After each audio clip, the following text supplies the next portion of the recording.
Yeah, well, welcome one and all. It's debate night in America. If you guys got your popcorn, we're going to watch this whole debate together, live, right here and right along live. We thank you for watching. Encouraging you guys to share the live. Two things. Get your popcorn and share the live. Yeah, it's going to be a very interesting one, guys. It's going to be a very, very interesting debate. Make sure we get our videos up, because as I said, we're going to be watching this together and encouraging you guys to participate in this conversation. This is a conversation. Good night to you, Alice. Spice Chick, thank you so much. Again, guys, share it. It's about to start the official debate, and we are going to have a discussion here. Guys, it doesn't matter who you decide to vote for. This is your preference, your choice, right? This in no way is us influencing anyone who to vote for. People already made up their mind who they're voting for. Some people who are still on the sideline. So this is what we're going to do. I want you guys to tell us from the beginning, right? So you could put it in the chat right there, who you are more inclined to vote for at this point in time. And we're going to watch this debate together. And by the end of the debate here tonight, you would tell us if you change your mind, or if you are most persuaded to go the other way, or if you are still undecided. All right? If you are still on the sideline. Because this debate here is really going to determine. There are so many people who are undecided. They're not sure for one way or another. Whether they're Democrat or the Republican, there are a lot of independents that don't even know if they're going left or right. In fact, there have been a lot of Democrats who have been voting for Republican and vice versa as well. So we all going to watch it together. Barbara, how you doing? Add followers. You need to drink for this debate. Have a strong one, guys. Have a strong one. It's actually the first time Laurie Victor said Trump. It's actually the first time that both Donald Trump and Kamala Harris will be meeting face to face. And it will be very interesting because on this debate stage here today, there'll be no audience. So they will be in a debate room by themselves. There will be no audience, and the mics will be muted. So when the other person is responding, the mic would be muted. Now, we all know Donald Trump for being the kind of person who is very impromptu and like to interrupt. All right. So in this case, he won't be able to interrupt because his mic will be muted while Kamala Harris has the floor and opportunity to speak. Some people say it would work out to Donald Trump's disadvantage. Some people say the whole format today may work out to Kamala Harris' disadvantage because in Pennsylvania, where this debate is taking place right now, Orlando, yeah, it is neck and neck, a virtual tie. A virtual tie. It is so close, right? It is so close. And a lot of people are watching. A lot of people are watching and biting their fingernails, right? Doris is saying he have his match tonight. He can't bully her. And a lot of people know Trump for being the person who is very disruptive, like the name calling, like to obstruct, especially when they're asking the questions. And sometimes the audience clap and obstruct the whole thing as well. So there will be none of that. The audience would not be there and the mics would be muted. So the debate is scheduled to start in 3 minutes. The debate is scheduled to start in 3 minutes flat. The debate stage is ready. Alistair Dubois saying debate or not. My vote is already cast. Who are you voting for, Alistair? Who are you voting for? Who are you voting for this election season, this election cycle? 3 minutes before the... In fact, guys, I could do this. Hold on, let me show you guys this. We're going to do this before it starts, right? I'm going to do this right before it starts. Yeah, let me start this. So we have a poll that we could do, of course. This is Ride Along Live. We have all the technology to do all this stuff. So let me go here. Let me go here. All right, boom. Let me show you this, guys. So let's do this. Let's do this, right? Yes, let's do this. So we have a poll. Right before it starts, we're going to show you the poll. And if you're voting for Kamala Harris, you're going to press the thumbs up, right? And if you're voting for Trump, you're going to press the heart. So this is how we're going to tabulate the votes coming in tonight. If you're voting for Kamala Harris, you're going to press the thumbs up, and it's going to add up. You're going to see your votes right there, right?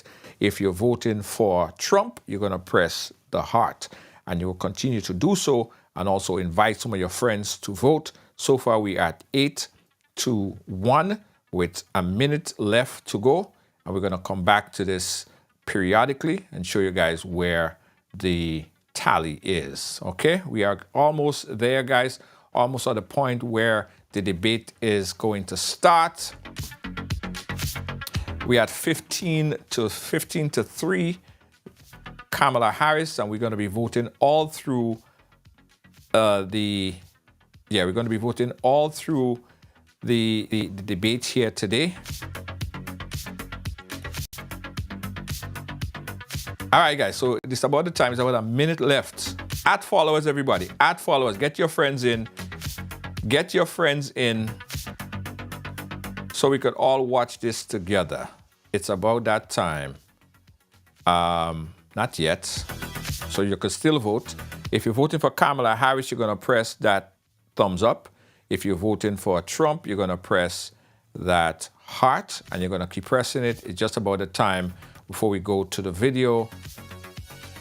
It's just about that time right now. So let's go as the debate is about to start.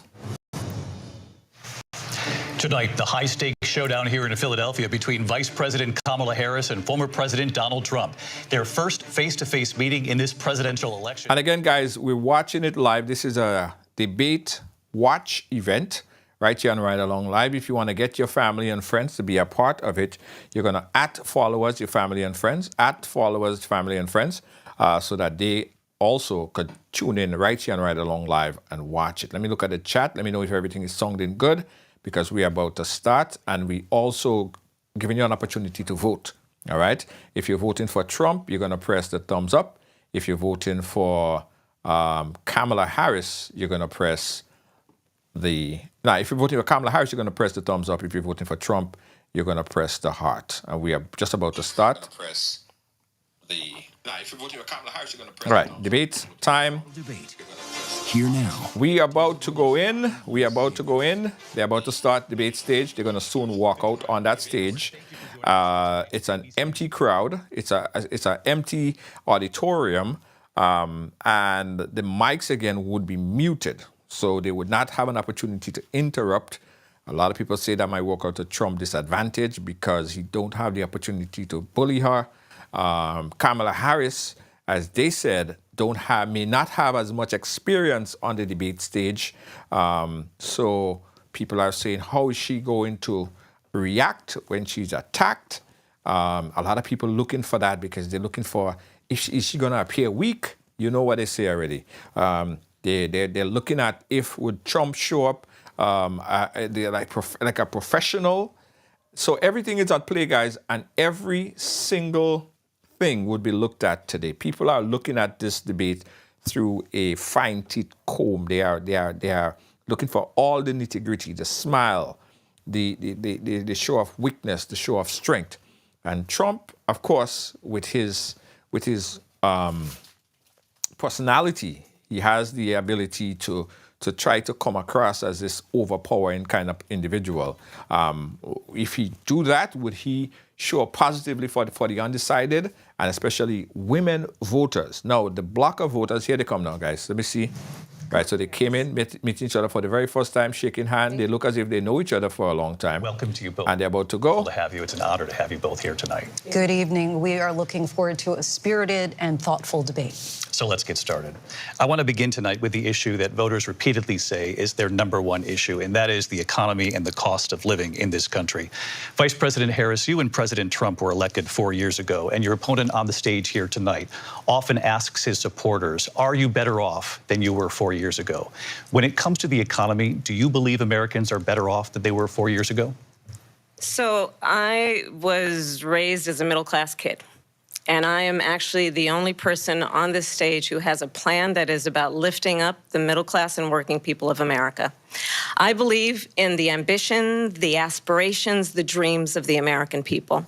And that is why I imagine and have actually a plan to build what I call an opportunity economy. Because here's the thing. We know that we have a shortage of homes and housing, and the cost of housing is too expensive for far too many people. We know that young families need support to raise their children, and I intend on extending a tax cut for those families of $6,000, which is the largest child tax credit that we have given in a long time, so that those young families can afford to buy a crib, buy a car seat, buy clothes for their children. My passion, one of them, is small businesses. My mother raised my sister and me, but there was a woman who helped raise us. We call her our second mother. She was a small business owner. I love our small businesses. My plan is to give a $50,000 tax deduction to start up small businesses, knowing they are part of the backbone of America's economy. I like that. On the other hand, his plan is to do what he has done before, which is to provide a tax cut for billionaires and big corporations, which will result in $5 trillion to America's deficit. My opponent has a plan that I call the Trump sales tax, which would be a 20% tax on everyday goods that you rely on to get through the month. Economists have said that Trump sales tax would actually result for middle-class families in about $4,000 more a year because of his policies and his ideas about what should be the backs of middle-class people paying for tax cuts for billionaires. President Trump, I'll give you 2 minutes. First of all, I have no sales tax. That's an incorrect statement. She knows that. We're doing tariffs on other countries. Other countries are going to finally, after 75 years, pay us back for all that we've done for the world. And the tariff will be substantial in some cases. I took in billions and billions of dollars, as you know, from China. In fact, they never took the tariff off because there was so much money they can't. It would totally destroy everything that they've set out to do. They're taking in billions of dollars from China and other places. They've left the tariffs on. When I had tariffs, and yet I had no inflation. Look, we've had a terrible economy because inflation which is really known as a country buster. It breaks up countries. We have inflation like very few people have ever seen before, probably the worst in our nation's history. We were at 21%, but that's being generous because many things are 50, 60, 70, and 80% higher than they were just a few years ago. This has been a disaster for people, for the middle class, but for every class. On top of that, we have millions of people pouring into our country from prisons and jails, from mental institutions and insane asylums, and they're coming in and they're taking jobs that are occupied right now by African Americans and Hispanic. Black jobs. And also black jobs. Unions are going to be affected very soon. And you see what's happening. You see what's happening with towns throughout the United States. You look at Springfield, Ohio. You look at Aurora in Colorado. They are taking over the towns. They're taking over buildings. They're going in violently. These are the people that Xi and Biden led into our country, and they're destroying our country. They're dangerous. They're at the highest level of criminality, and we have to get them out. We have to get them out fast. I created one of the greatest economies in the history of our country. I'll do it again and even better. We are going to get to immigration and border security during this debate, but I would like to let Vice President Harris respond on the economy here. Well, I would love to. Let's talk about what Donald Trump left us. Donald Trump left us the worst unemployment since the Great Depression. Donald Trump left us the worst public health epidemic in a century. Donald Trump left us the worst attack on our democracy since the Civil War. And what we have done is clean up Donald Trump's mess. What we have done and what I intend to do is build on what we know are the aspirations and the hopes of the American people. But I'm going to tell you all in this debate tonight, you're going to hear from the same old tired playbook, a bunch of lies, grievances, and name-calling. What you're going to hear tonight is a detailed and dangerous plan called Project 2025 that the former president intends on implementing if he were elected again. I believe very strongly that the American people want a president who understands the importance of bringing us together, knowing we have so much more in common than what separates us. And I pledge to you to be a president for all Americans. President Trump will give you a minute here to respond. Number one, I have nothing to do, as you know, and as she knows better than anyone, I have nothing to do with Project 2025. That's out there. I haven't read it. I don't want to read it purposely. I'm not going to read it. This was a group of people that got together. They came up with some ideas, I guess some good, some bad, but it makes no difference. I have nothing to do. Everybody knows I'm an open book. Everybody knows what I'm going to do. Cut taxes very substantially and create a great economy like I did before. We had the greatest economy. We got hit with a pandemic, and the pandemic was not since 1917, where 100 million people died, has there been anything like it. We did a phenomenal job with the pandemic. We handed them over a country where the economy and where the stock market was higher than it was before the pandemic came in. Nobody's ever seen anything like it. We made ventilators for the entire world. We got gowns, we got masks, we did things that nobody thought possible. And people give me credit for rebuilding the military. They give me credit for a lot of things, but not enough credit for the great job we did with the pandemic. But the only jobs they got were bounce back jobs. These were jobs bounced back, and it bounced back and it went to their benefit. But I was the one that created them. They know it, and so does everybody else. Vice President Harris, I'll let you respond.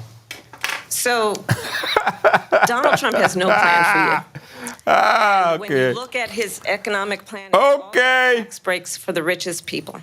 I am offering what I describe as an opportunity economy, and the best economists in our country, if not the world, have reviewed our relative plans for the future of America. What Goldman Sachs has said is that Donald Trump's plan would make the economy worse. Mine would strengthen the economy. What the Wharton School has said is Donald Trump's plan would actually explode the deficit. 16 Nobel laureates have described his economic plan as something that would increase inflation and by the middle of next year would invite a recession. You just have to look at where we are and where we stand on the issues. And I'd invite you to know that Donald Trump actually has no plan for you because he is more interested in defending himself than he is in looking out for you. It's just a soundbite. They gave her that to say.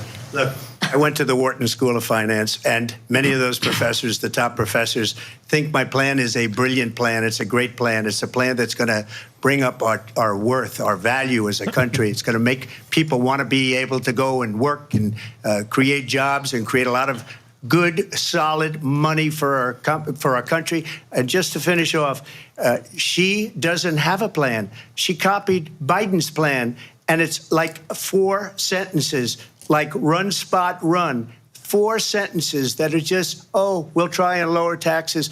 She doesn't have a plan. Take a look at her plan. She doesn't have a plan. Mr. President, I do want to drill down on something you both brought up. The Vice President brought up your tariffs. You responded, and let's drill down on this because your plan. How are you guys think the debate going? Is essentially a national sales tax. Your proposal calls for tariffs, as you pointed out here, on foreign imports across the board. You recently said that you might double your plan, imposing tariffs up to 20% on goods coming into this country. As you know, many economists say that with tariffs at that level, costs are then passed on to the consumer. Vice President Harris has argued it'll mean higher prices on gas, food, clothing, medication, arguing it costs the typical family nearly $4,000 a year. Do you believe Americans can afford higher prices because of tariffs? They're not going to have higher prices. What's going to have and who's going to have higher prices is China and all of the countries that have been ripping us off for years. I was the only president ever. China was paying us hundreds of billions of dollars, and so were other countries. And, you know, if she doesn't like them, they should have gone out and they should have immediately cut the tariffs. But those tariffs are there 3.5 years now under their administration. We are going to take in billions of dollars, hundreds of billions of dollars. I had no inflation, virtually no inflation. They had the highest inflation perhaps in the history of our country, because I've never seen a worse period of time. People can't go out and buy cereal or bacon or eggs or anything else. The people of our country are absolutely dying with what they've done. They've destroyed the economy. And all you have to do is look at a poll. The polls say 80 and 85 and even 90% that the Trump economy was great, that their economy was terrible. Vice President Harris, I do want to ask for your response, and you heard what the president said there, because the Biden administration did keep a number of the Trump tariffs in place. So how do you respond? Well, let's be clear that the Trump administration resulted in a trade deficit, one of the highest we've ever seen in the history of America. I'm eating an apple. He invited trade wars. You want to talk about his deal with China? What he ended up doing is, under Donald Trump's presidency, he ended up selling American chips to China to help them improve and modernize their military, basically sold us out, when a policy about China should be in making sure the United States of America wins the competition for the 21st century, which means focusing on the details of what that requires, focusing on relationships with our allies, focusing on investing in American-based technology so that we win the race on AI, on quantum computing, focusing on what we need to do to support America's workforce so that we don't end up having on the short end of the stick in terms of workers' rights. But what Donald Trump did, let's talk about this, with COVID, is he actually thanked President Xi for what he did during COVID. Look at his tweet. Thank you, President Xi, exclamation point, when we know that Xi was responsible for lacking and not giving us transparency about the origins of COVID. President Trump, I'll let you respond. First of all, they bought their chips from Taiwan. We hardly make chips anymore because of philosophies like they have and policies like they have. I don't say her because she has no policy. Everything that she believed 3 years ago and 4 years ago is out the window. She's going to my philosophy now. In fact, I was going to send her a MAGA hat. She's going to my philosophy. But if she ever got elected, she'd change it. And it will be the end of our country. She's a Marxist. Everybody knows she's a Marxist. Her father's a Marxist professor in economics, and he taught her well. But when you look at what she's done to our country, and when you look at these millions and millions of people that are pouring into our country monthly, where it's, I believe, 21 million people, not the 15 that people say, and I think it's a lot higher than the 21, that's bigger than New York State pouring in. And just look at what they're doing to our country. They're criminals. Many of these people coming in are criminals. And that's bad for our economy, too. You know, you mentioned before, we'll talk about immigration later. Well, bad immigration is the worst thing that can happen to our economy. They have, and she has, destroyed our country with policy that's insane. Almost policy that you'd say they have to hate our country. President Trump, thank you. Lindsay?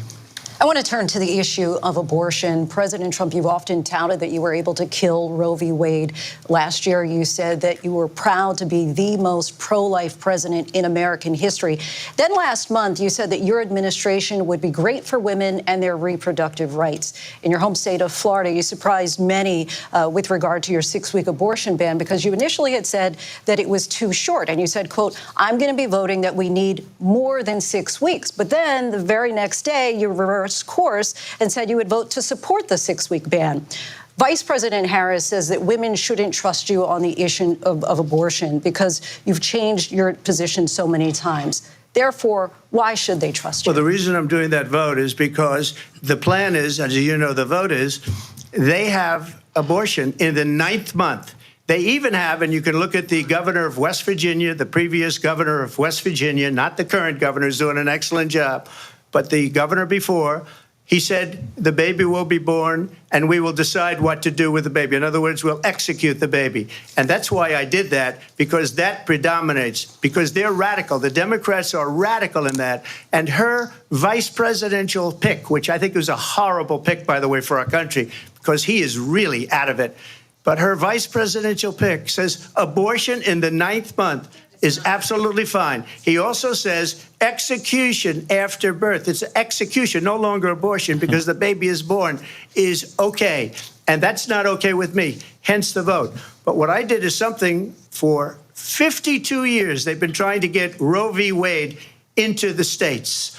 And through the genius and heart and strength of 6 Supreme Court justices, we were able to do that. Now, I believe in the exceptions for rape, incest, and life of the mother. I believe strongly in it. Ronald Reagan did also. 85% of Republicans do. Exceptions. Very important. But we were able to get it, and now states are voting on it. And for the first time, you're going to see, look, this is an issue that's torn our country apart for 52 years. Every legal scholar, every Democrat, every Republican, liberal, conservative, they all wanted this issue to be brought back to the states where the people could vote. And that's what happened.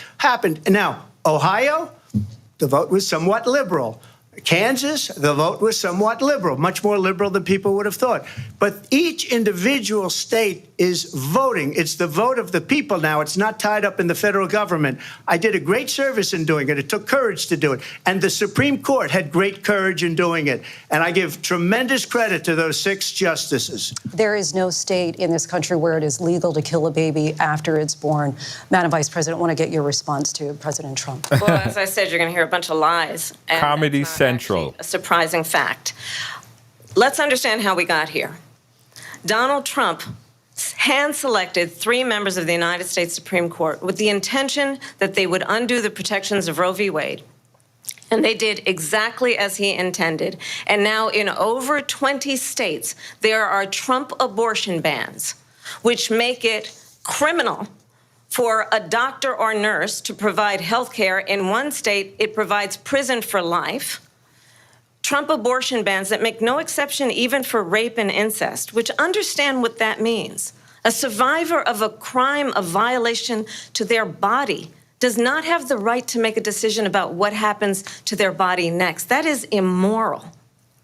And one does not have to abandon their faith or deeply held beliefs to agree. The government, and Donald Trump certainly, should not be telling a woman what to do with her body. I have talked with women around our country. You want to talk about this is what people wanted? Pregnant women who want to carry a pregnancy to term, suffering from a miscarriage, being denied care in an emergency room because the healthcare providers are afraid they might go to jail, and she's bleeding out in a car in the parking lot. She didn't want that. Her husband didn't want that. A 12 or 13-year-old survivor of incest being forced to carry a pregnancy to term. They don't want that. And I pledge to you, when Congress passes a bill to put back in place the protections of Roe v. Wade, as President of the United States, I will proudly sign it into law. But understand, if Donald Trump were to be reelected, he will sign a national abortion ban. Understand, in his Project 2025, there would be a national abortion, a monitor that would be monitoring your pregnancies, your miscarriages. I think the American people believe that certain freedoms, in particular the freedom to make decisions about one's own body, should not be made by the government. Thank you, Vice President Harris. Well, there she goes again. It's a lie. I'm not signing a ban, and there's no reason to sign a ban, because we've gotten what everybody wanted. Democrats, Republicans, and everybody else, and every legal scholar wanted it to be brought back into the states. And the states are voting. And it may take a little time, but for 52 years, this issue has torn our country apart, and they've wanted it back in the states. And I did something that nobody thought was possible. The states are now voting. What she says is an absolute lie. And as far as the abortion ban, no, I'm not in favor of abortion ban, but it doesn't matter, because this issue has now been taken over by the states. Would you veto a national abortion ban if it came to your Well, I won't desk? have to, because, again, 2 things. Number one, she said she'll go back to Congress. She'll never get the vote. It's impossible for her to get the vote, especially now with the 50-50 and essentially 50-50 in both Senate and the House. She's not going to get the vote. She can't get the vote. She won't even come close to it. So it's just talk. You know what it reminds me of? When they said they're going to get student loans terminated, and it ended up being a total catastrophe. The student loans, and then I think probably her boss, if you call him a boss, he spends all his time on the beach. But look, her boss went out and said, we'll do it again. We'll do it a different way. And he went out, got rejected again by the Supreme Court. So all these students got taunted with this whole thing about this whole idea. And how unfair that would have been, part of the reason they lost, to the millions and millions of people that had to pay off their student loans. They didn't get it for free. But they were saying it's the same way that they talked about that they talk about abortion. But if I could just get a yes or no, because your running mate, J.D. Vance, has said that you would veto it if it did come to your desk. Well, I didn't discuss it with J.D. in all fairness. J.D., and I don't mind if he has a certain view, but I think he was speaking for me, but I really didn't. Look, we don't have to discuss it because she'd never be able to get it, just like she couldn't get student loans. They couldn't get student loans. They didn't even come close to getting student loans. They taunted young people and a lot of other people that had loans. They can never get this approved. So it doesn't matter what she says about going to Congress. So wonderful. Let's go to Congress. Do it. But the fact is that for years, they wanted to get it out of Congress and out of the federal government. And we did something that everybody said couldn't be done. And now you have a vote of the people on abortion. Vice President Harris, I want to give you your time to respond, but I do want to ask, would you support any restrictions on a woman's right to an abortion? I absolutely support reinstating the protections of Roe v. Wade. And as you rightly mentioned, nowhere in America is a woman carrying a pregnancy to term and asking for an abortion. That is not happening. It's insulting to the women of America. And understand what has been happening under Donald Trump's abortion bans. Couples who pray and dream of having a family are being denied IVF treatments. What is happening in our country? Working people, working women who are working 1 or 2 jobs, who can barely afford childcare as it is, have to travel to another state to get on a plane sitting next to strangers to go and get the health care she needs. Barely can afford to do it, and what you are putting her through is unconscionable. And the people of America have not, the majority of Americans believe in a woman's right to make decisions about her own body, and that is why in every state where this issue has been on the ballot, in red and blue states both, the people of America have voted for freedom. Vice President Harris, Excuse me, I have to respond. Another lie. It's another lie. I have been a leader on IVF, which is fertilization. The IVF, I have been a leader. In fact, when they got a very negative decision on IVF from the Alabama courts, I saw the people of Alabama and the legislature 2 days later voted it in. I've been a leader on it. They know that, and everybody else knows it. I have been a leader on fertilization, IVF. And the other thing, you should ask, will she allow abortion in the 8th month, 9th month, 7th month? Come on. Okay, would you do that? Why don't you ask her that question? Why don't you answer the question? Would you because veto? Under Roe v. Wade, answer the question. Would you veto? You could do abortions in the 7th month, the 8th month, the 9th That's month, not true. and probably after birth. Just look at the governor, former governor of Virginia. The governor of Virginia said we put the baby aside and then we determine what we want to do with the baby. President Trump. If it's after birth, Turned it's out- not an abortion, by the way. Border security. We know it's an issue that's important to Republicans, Democrats, voters across the board in this country. Vice President Harris, you were tasked by President Biden with getting to the root causes of migration from Central America. We know that illegal border crossings reached a record high in the Biden administration. This past June, President Biden imposed tough new asylum restrictions. We know the numbers since then have dropped significantly. But my question to you tonight is, why did the administration wait until 6 months before the election to act? And would you have done anything differently from President Biden on this? So I'm the only person on this stage who has prosecuted transnational criminal organizations for the trafficking of guns, drugs, and human beings. And let me say that the United States Congress, including some of the most conservative members of the United States Senate, came up with a border security bill which I supported. And that bill would have put 1,500 more border agents on the border to help those folks who are working there right now overtime, trying to do their job. It would have allowed us to stem the flow of fentanyl coming into the United States. I know there are so many families watching tonight who have been personally affected by the surge of fentanyl in our country. That bill would have put more resources to allow us to prosecute transnational criminal organizations for trafficking in guns, drugs, and human beings. But you know what happened to that bill? Donald Trump got on the phone, called up some folks in Congress, and said, kill the bill. And you know why? Because he'd prefer to run on a problem instead of fixing a problem. And understand, this comes at a time where the people of our country actually need a leader who engages in solutions, who actually addresses the problems at hand. But what we have in the former president is someone who would prefer to run on a problem instead of fixing a problem. And I'll tell you something, he's going to talk about immigration a lot tonight, even when it's not the subject that is being raised. And I'm going to actually do something really unusual, and I'm going to invite you to attend one of Donald Trump's rallies, because it's a really interesting thing to watch. You will see during the course of his rallies, he talks about fictional characters like Hannibal Lecter. He will talk about windmills cause cancer. And what you will also notice is that people start leaving his rallies early out of exhaustion and boredom. And I will tell you, the one thing you will not hear him talk about is you. You will not hear him talk about your needs, your dreams, and your desires.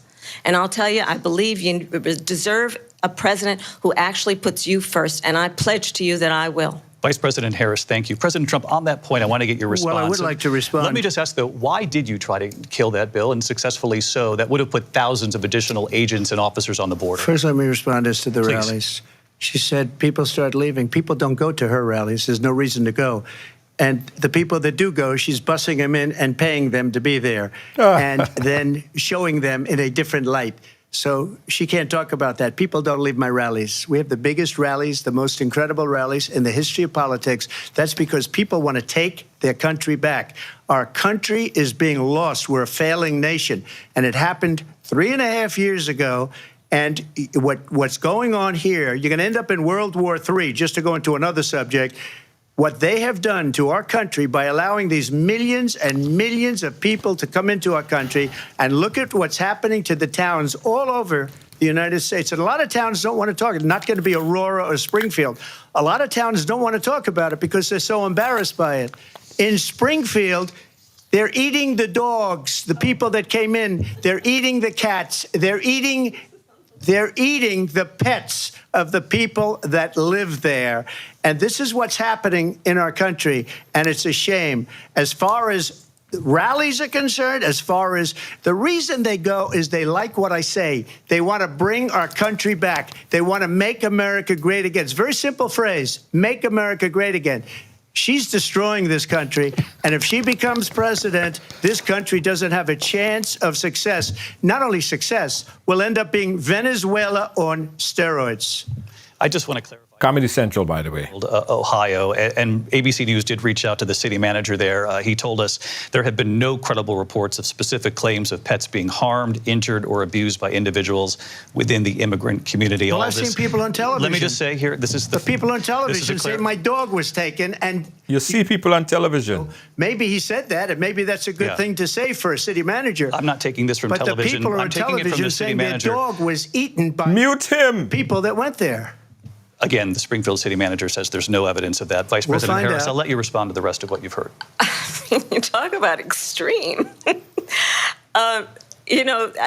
This is, I think, one of the reasons why in this election, I actually have the endorsement of 200 Republicans who have formerly worked with President Bush, Mitt Romney, and John McCain, including the endorsement of former Vice President Dick Cheney and Congress member Liz Cheney. And if you want to really know the inside track on who the former president is, if he didn't make it clear already, just ask people who have worked with him. His former chief of staff, a 4-star general, has said he has contempt for the Constitution of the United States. His former national security advisor has said he is dangerous and unfit. His former Secretary of Defense has said the nation, the republic, would never survive another Trump term. And when we listen to this kind of rhetoric, when the issues that affect the American people are not being addressed, I think the choice is clear in this election. President Trump, I'll give you a quick minute to respond here. Thank you, because when I hear that, see, I'm a different kind of a person. I fired most of those people, not so graciously. They did bad things or a bad job. I fired them. They never fired one person. They didn't fire anybody having to do with Afghanistan and the Taliban and the 13 people whose were just killed, viciously and violently killed. And I got to know the parents and the family. They didn't fire. They should have fired all those generals, all those top people, because that was one of the most incompetently handled situations anybody has ever seen. So when somebody does a bad job, I fire him. And you take a guy like Esper. He was no good. I fired him. So he writes a book. Another one writes a book. Because with me, they can write books. With nobody else can they. But they have done such a poor job, and they never fire anybody. Look at the economy. Look at the inflation. They didn't fire any of their economists. They have the same people. That's a good way not to have books written about you. But just to finish, I got more votes than any Republican in history by far.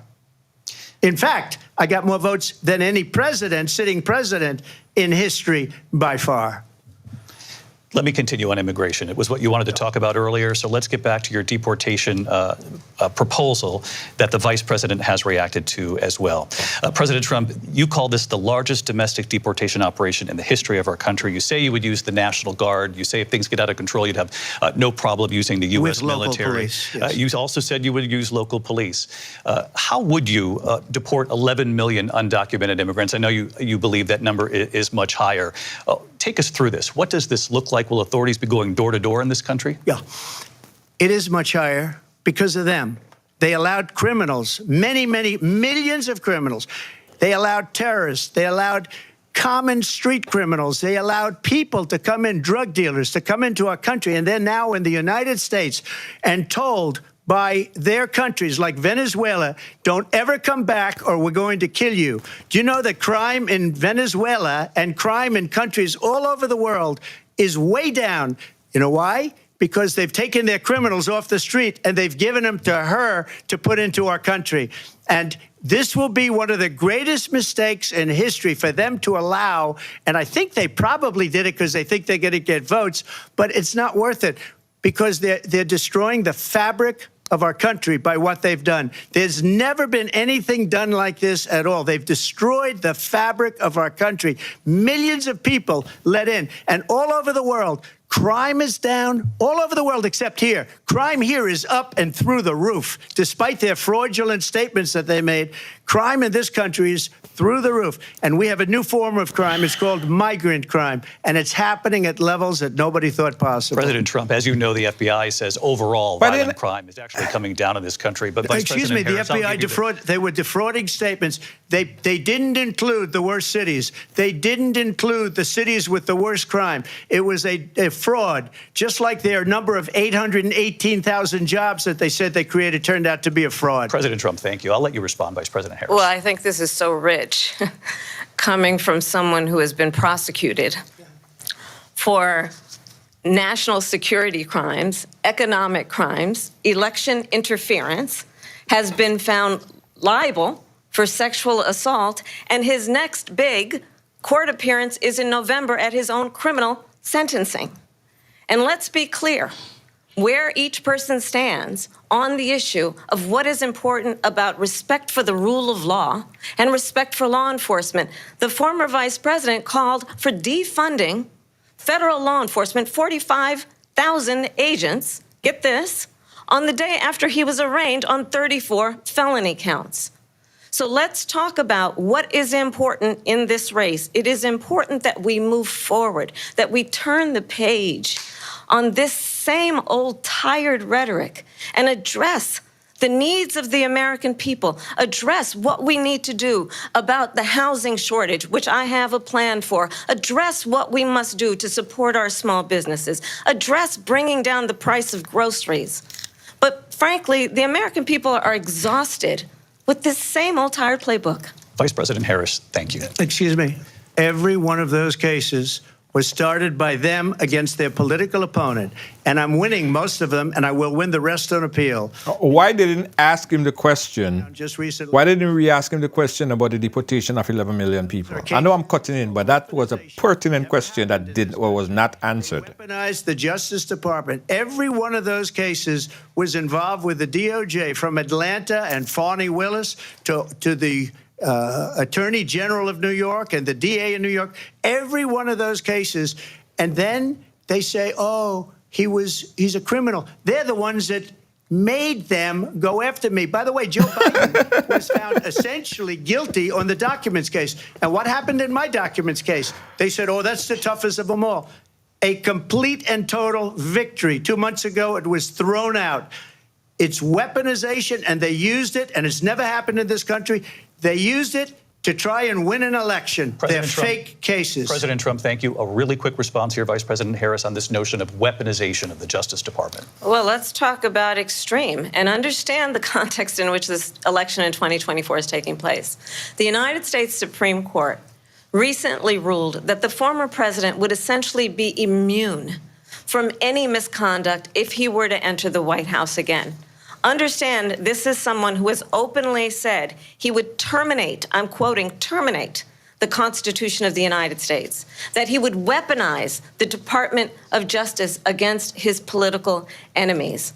Someone who has openly expressed disdain for members of our military. Understand what it would mean if Donald Trump were back in the White House with no guardrails, because certainly we know now the court won't stop him. We know J.D. Vance is not going to stop him.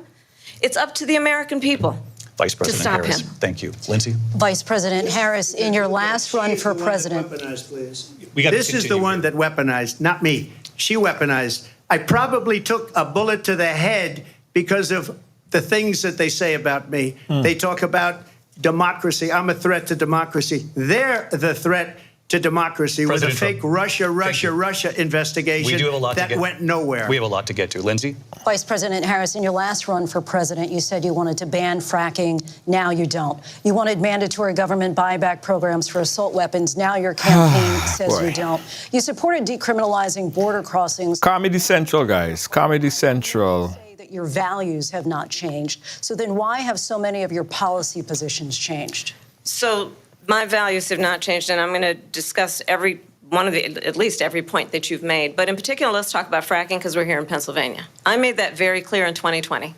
I will not ban fracking. I have not banned fracking as Vice President of the United States. And in fact, I was the tie-breaking vote on the Inflation Reduction Act, which opened new leases for fracking. My position is that we have got to invest in diverse sources of energy so we reduce our reliance on foreign oil. We have had the largest increase in domestic oil production in history because of an approach that recognizes that we cannot over-rely on foreign oil. As it relates to my values, let me tell you, I grew up a middle-class kid raised by a hardworking mother who worked and saved and was able to buy our first home when I was a teenager. The values I bring to the importance of home ownership, knowing not everybody got handed $400 million on a silver platter and then filed bankruptcy 6 times, is a value that I bring to my work to say we are going to work with the private sector and home builders to increase 3 million homes, increase by 3 million homes by the end of my first term. My work that is related to having a friend when I was in high school who was sexually assaulted by her stepfather. And my focus then on protecting women and children from violent crime is based on a value that is deeply grounded in the importance of standing up for those who are most vulnerable.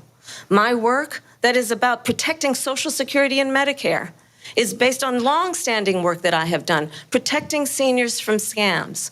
My values have not changed. And what is important is that there is a president who actually brings values and a perspective that is about lifting people up and not beating people down and name-calling.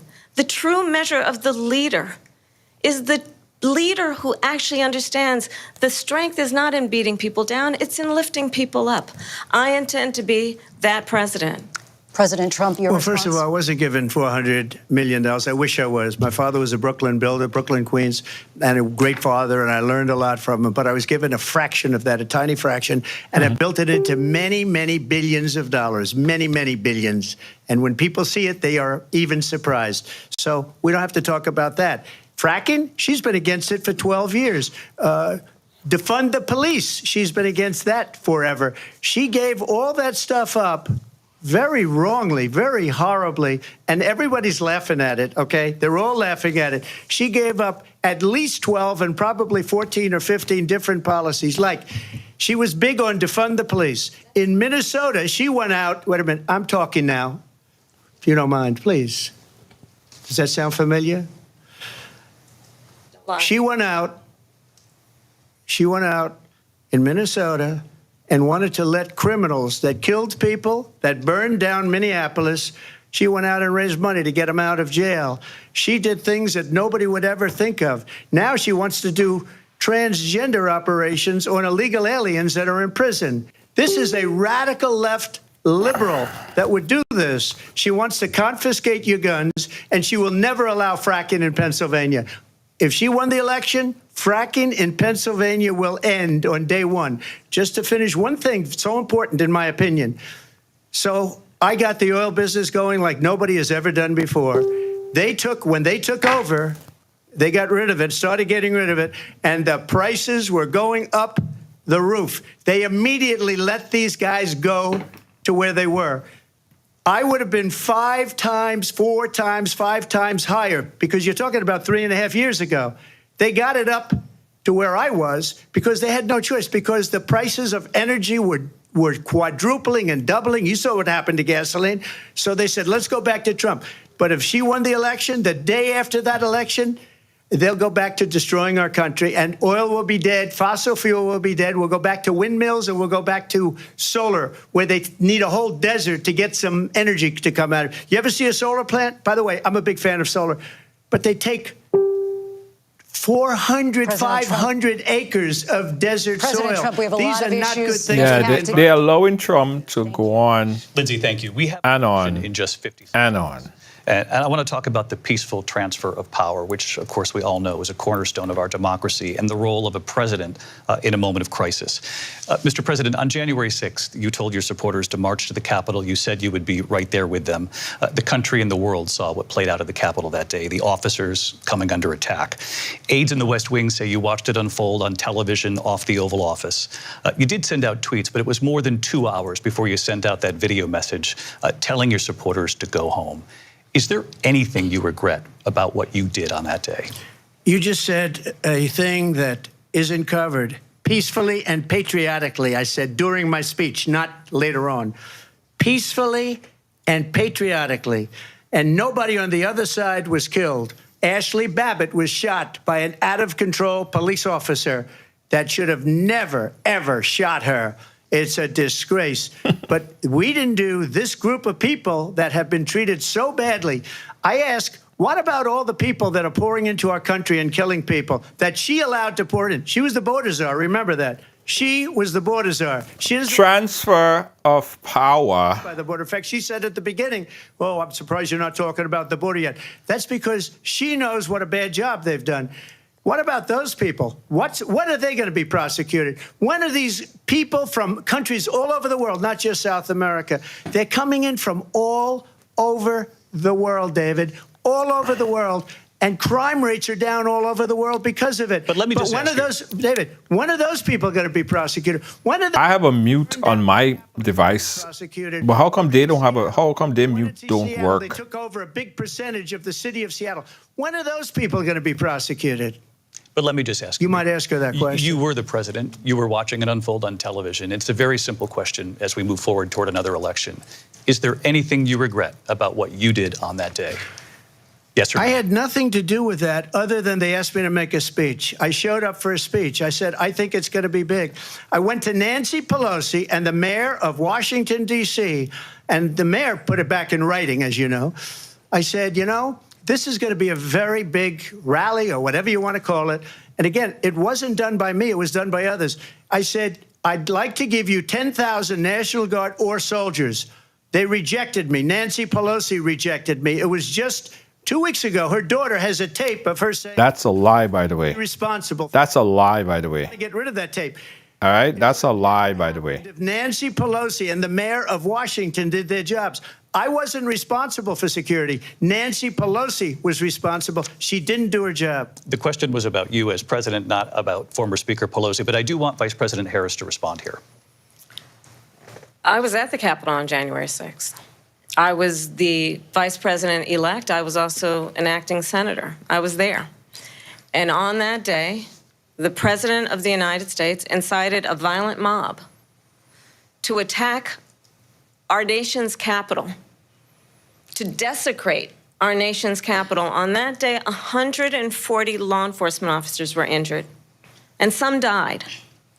And understand, the former president has been indicted and impeached for exactly that reason. But this is not an isolated situation.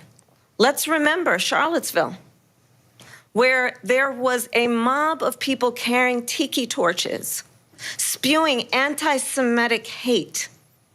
And what did the president then at the time say? There were fine people on each side. Let's remember that when it came to the Proud Boys, a militia, the president said, the former president said, stand back and stand by. So for everyone watching who remembers what January 6th was, I say, we don't have to go back. Let's not go back. We're not going back. It's time to turn the page.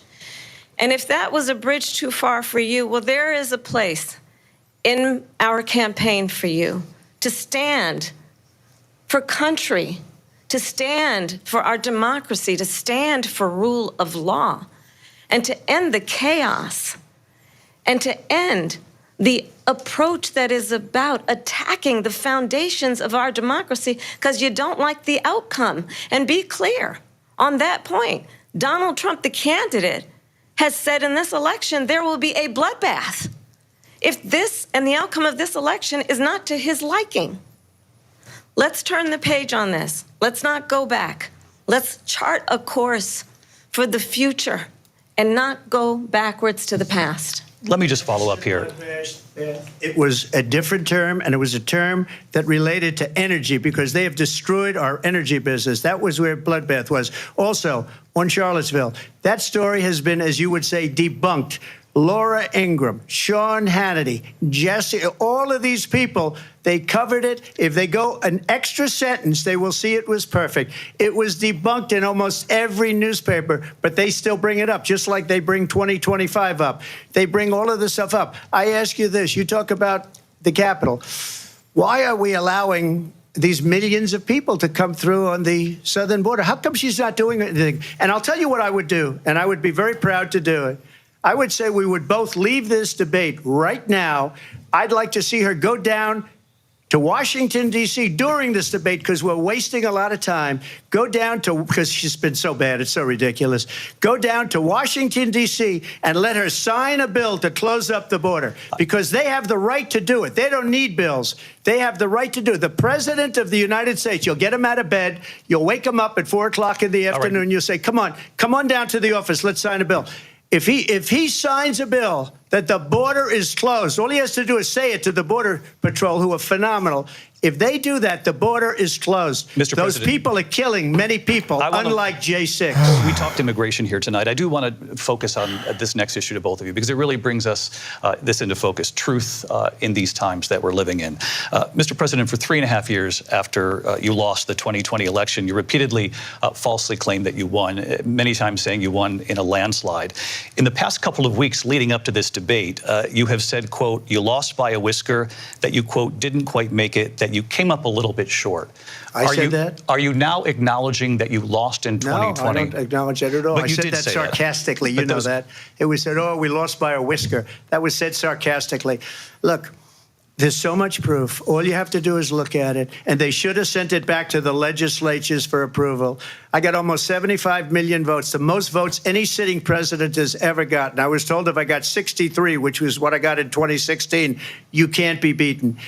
The election, people should never be thinking about an election as fraudulent. We need two things. We need walls, and we have to have it. We have to have borders, and we have to have good elections. Our elections are bad. And a lot of these illegal immigrants coming in, they're trying to get them to vote. They can't even speak English. They don't even know what country they're in practically. And these people are trying to get them to vote. And that's why they're allowing them to come into our country. I did watch all of these pieces of video. I didn't detect the sarcasm, lost by a whisker. We didn't quite make it. And we should just point out here as clarification, and you know this, you and your allies, 60 cases in front of many judges, many of them Republican. No judge looked at it. And said there was no we didn't have widespread standing. fraud. That's the other thing.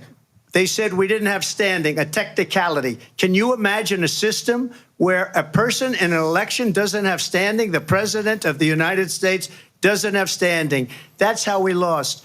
If you look at the facts, and I'd love to have you'll do a special on it.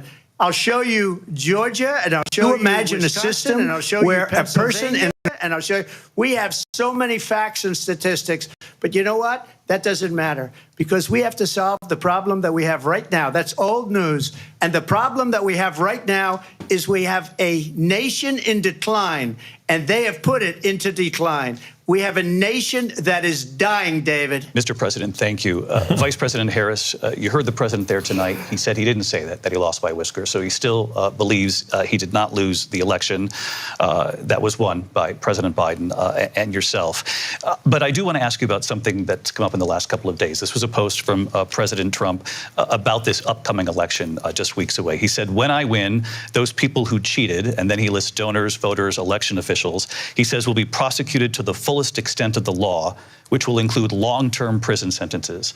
One of your campaign's top lawyers responded saying, we won't let Donald Trump intimidate us. We won't let him suppress the vote. Is that what you believe he's trying to do here?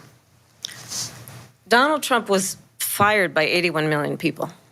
So let's be clear about that. And clearly he is having a very difficult time processing that. But we cannot afford to have a president of the United States who attempts, as he did in the past, to upend the will of the voters in a free and fair election.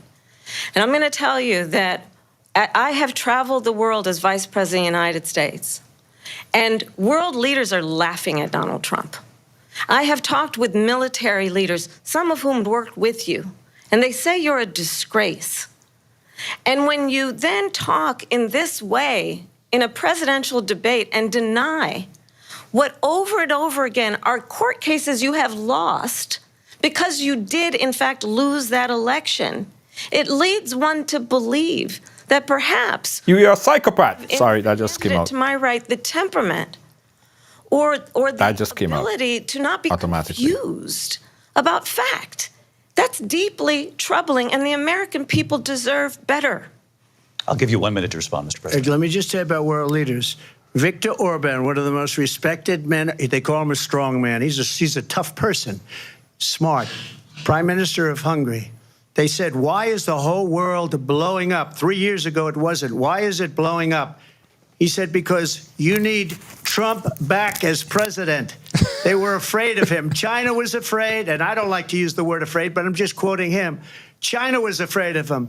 North Korea was afraid of him. Look at what's going on with North Korea, by the way. He said Russia was afraid of him. I ended the Nord Stream 2 pipeline, and Biden put it back on day one, but he ended the XL pipeline. The XL pipeline in our country, he ended that. But he let the Russians build a pipeline going all over Europe and heading into Germany, the biggest pipeline in the world. Look, Viktor Orban said it. He said the most respected, most feared person is Donald Trump. We had no problems when Trump was president. He's right. But when Trump is the most feared person. pathetic man that you saw at a debate just No a few lie months there. ago, that if he weren't in that debate, he'd be running instead of her. She got no votes. He got 14 million votes. What you did, you talk about a threat to democracy. He got 14 million votes, and they threw him out of office. And you know what? I'll give you a little secret. He hates her. He can't stand her. But he got 14 million votes. They threw him out. She got 0 votes. And when she ran, she was the first one to leave because she failed. And now she's running. I don't understand it, but I'm okay with it because Your time is I up. think we're Thank going to you. do very well. We've got a lot more to get to. Turning now Yes. to the Israel-Hamas war and the hostages who are still being held, Americans among them. Vice President Harris, in December, you said, quote, Israel has a right to defend itself, but you added, quote, it matters how, saying international humanitarian law must be respected. Israel must do more to protect innocent civilians. You said that 9 months ago. Now an estimated 40,000 Palestinians are dead. Nearly 100 hostages remain. Just last week, Prime Minister Benjamin Netanyahu said there's not a deal in the making. President Biden has not been able to break through the stalemate. How would you do it? Well, let's understand how we got here. On October 7, Hamas, a terrorist organization, slaughtered 1,200 Israelis. Many of them young people who were simply attending a concert. Women were horribly raped. And so absolutely, I said then, I say now, Israel has a right to defend itself. We would. And how it does so matters. Because it is also true, far too many innocent Palestinians have been killed. Children, mothers. What we know is that this war must end. It must end immediately, and the way it will end is we need a ceasefire deal and we need the hostages out. And so we will continue to work around the clock on that. Work around the clock, also understanding that we must chart a course for a two-state solution. And in that solution, there must be security for the Israeli people and Israel, and in equal measure for the Palestinians.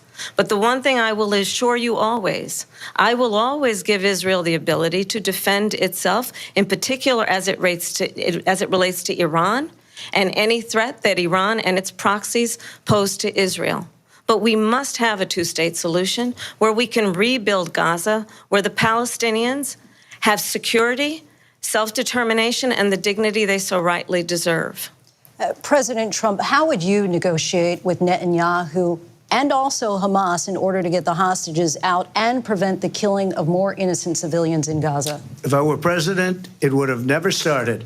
If I were president, Russia would have never, ever, I know Putin very well, he would have never, and there was no threat of it either, by the way, for 4 years, have gone into Ukraine and killed millions of people when you add it up, far worse than people understand what's going on over there.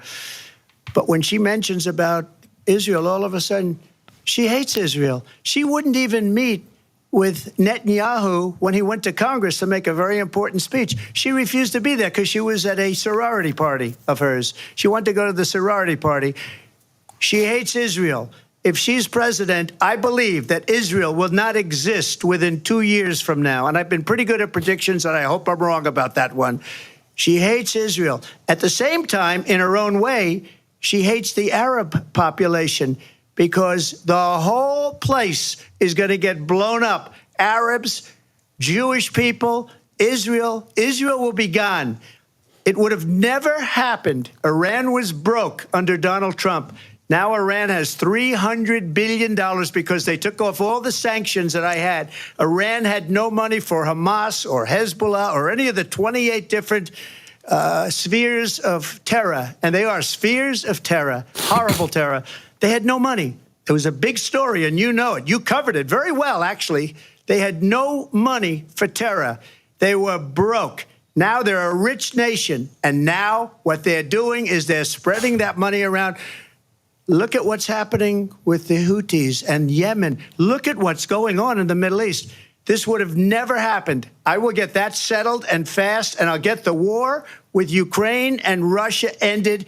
If I'm president-elect, I'll get it done before even becoming president. Vice President Harris, he says you hate Israel. That's absolutely not true. I have my entire career and life supported Israel and the Israeli people. He knows that. He's trying to, again, divide and distract from the reality, which is it is very well known that Donald Trump is weak and wrong on national security and foreign policy. It is well known that he admires dictators, wants to be a dictator on day one, according to himself. It is well known that he said of Putin that he can do whatever the hell he wants and go into Ukraine. It is well known that he said when Russia went into Ukraine, it was brilliant. It is well known he exchanged love letters with Kim Jong-un. And it is absolutely well known that these dictators and autocrats are rooting for you to be president again because they're so clear they can manipulate you with flattery and favors. And that is why so many military leaders who you have worked with have told me you are a disgrace. That is why we understand that we have to have a president who is not consistently weak and wrong on Vice national President security, Harris. including the importance of upholding and respecting in highest regard our military. Vice President Harris, thank you. They're the ones, and she's the one that caused it, that's weak on national security by allowing every nation last month for the year, 168 different countries sending people into our country. Their crime rates are way down. Putin endorsed her last week, said, I hope she wins. And I think he meant it because what he's gotten away with is absolutely incredible. It wouldn't have happened with me. The leaders of other countries think that they're weak and incompetent, and they are. They're grossly incompetent. And I just ask one question. Why does Biden go in and kill the Keystone Pipeline and approve the single biggest deal that Russia's ever made, Nord Stream 2, the biggest pipeline anywhere in the world going to Germany and all over Europe? Because they're weak and they're ineffective. And Biden, by the way, President gets paid Trump, a lot of money. Thank you. We have a lot of issues to get to. We'll be right back with much more of this historic ABC News presidential debate at the Constitution Center right here in Philadelphia. Back in a moment. Ah, boy. All right, guys. So they are going to take a quick little break. And we are going to take a quick little vote. All right. Where's my votey thingy? There it is. Okay, guys. So your opportunity to vote. Now, so far, we've seen the first half of this debate, guys. And you have an opportunity to tell us what your thoughts. If you thought that Kamala Harris did well or is doing well, you're pressing the thumbs up. Press that thumbs up right now. And keep pressing it. Tag a few friends in the process. If you so far, you like what Donald Trump is saying and what Donald Trump has been saying, you're pressing the heart, and you keep pressing the heart, and let people know that you're pressing the heart. You tag a few friends, and you could change your vote at any time.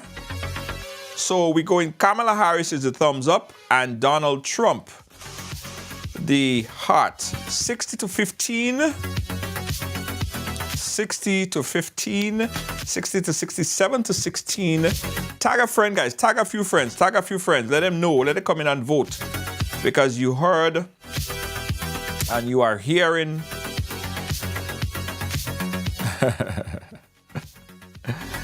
Oh, boy. Now, listen. My thing about this whole debate here, I think that the moderators should really press the candidate on a question. Like, press them. I ask you this question. This is the answer that I need. Right? This is the question. This is the answer that we need. Because what we're seeing here, guys, is Comedy Central. Trump is just there to talk about three things. And that's all he's talking about. He's not changing. He's not wavering. He's just talking about these three things. And he's not talking about nothing else. If you ask him a question, what's your name? He's going to talk about southern border. Press him, man. Like, this is what the question was. We didn't ask you about what you're talking about. Come back, mid-center. This is the question. All right, 77 to 16 if you're voting for Trump. You're pressing the heart. If you're voting for Kamala, you're pressing the thumbs up. And after watching so far, guys, did anybody change their mind? Did you change your mind? You came in with like a kind of mix.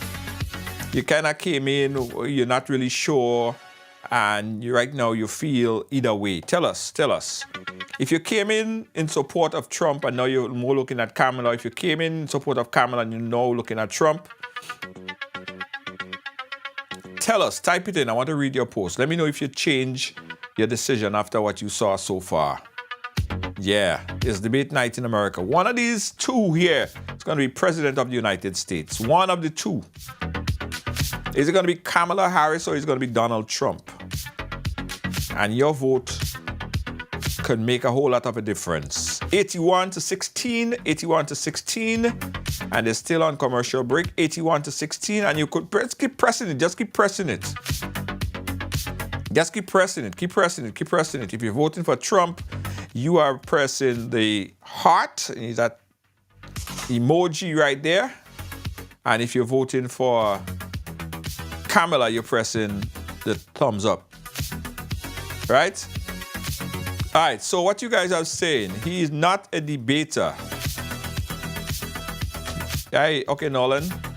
And when I said earlier they're scared of Donald Trump, a lot of people scared that Donald Trump come back in power. Because a lot of people are fearful, right? Especially immigrants. Remember, and it's going to be difficult. And here's what I'm thinking, guys. Now, the Hispanic vote makes up a big chunk of the vote this election period. Big chunk. And that type of, policy on immigration is not going to get the support of the Hispanic vote. Big block, big voting block, guys. So it'll be interesting to see the reaction of the Hispanic after what he said and what he plans to do and the policy that he's planning to bring in. Right?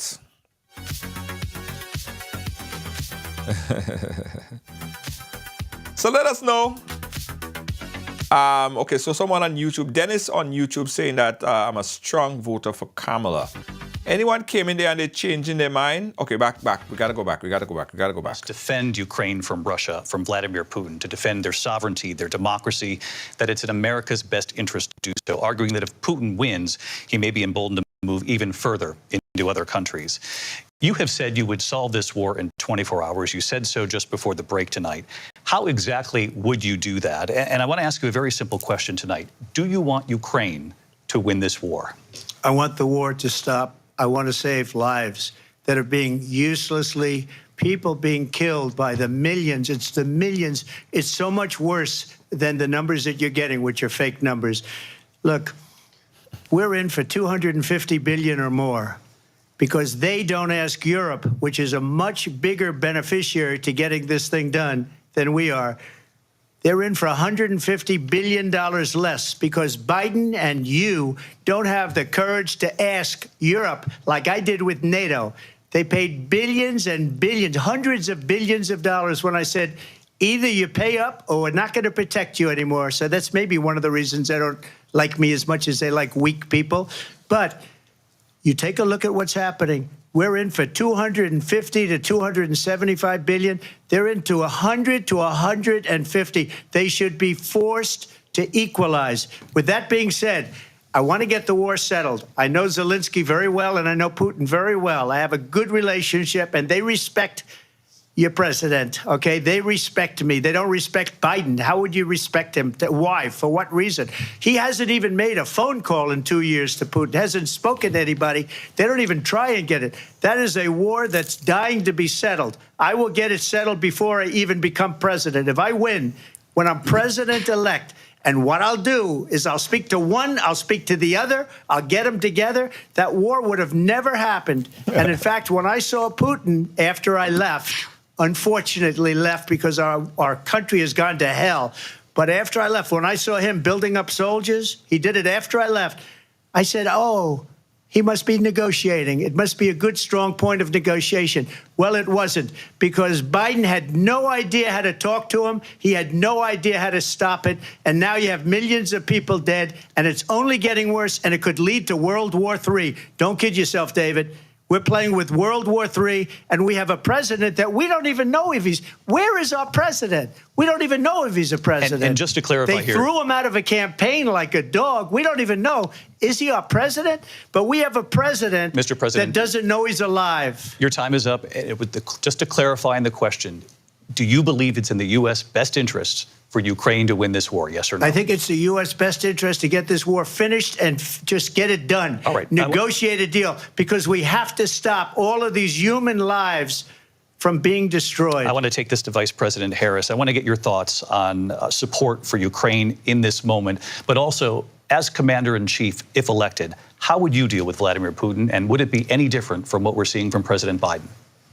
Well, first of all, it's important to remind the former president you're not running against Joe Biden, you're running against me. Ah. I believe the reason that Donald Trump says that this war would be over within 24 hours is because he would just give it up. And that's not who we are as Americans. Let's understand what happened here. I actually met with Zelensky a few days before Russia invaded, tried through force to change territorial boundaries, to defy one of the most important international rules and norms, which is the importance of sovereignty and territorial integrity. And I met with President Zelensky. I shared with him American intelligence about how he could defend himself. Days later, I went to NATO's eastern flank, to Poland and Romania. And through the work that I and others did, we brought 50 countries together to support Ukraine in its righteous defense. And because of our support, because of the air defense, the ammunition, the artillery, the javelins, the Abrams tanks that we have provided, Ukraine stands as an independent and free country. If Donald Trump were president, Putin would be sitting in Kyiv right now.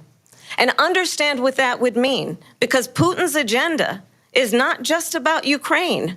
Understand why the European allies and our NATO allies are so thankful that you are no longer president, and that we understand the importance of the greatest military alliance the world has ever known, which is NATO, and what we have done to preserve the ability of Zelensky and the Ukrainians to fight for their independence.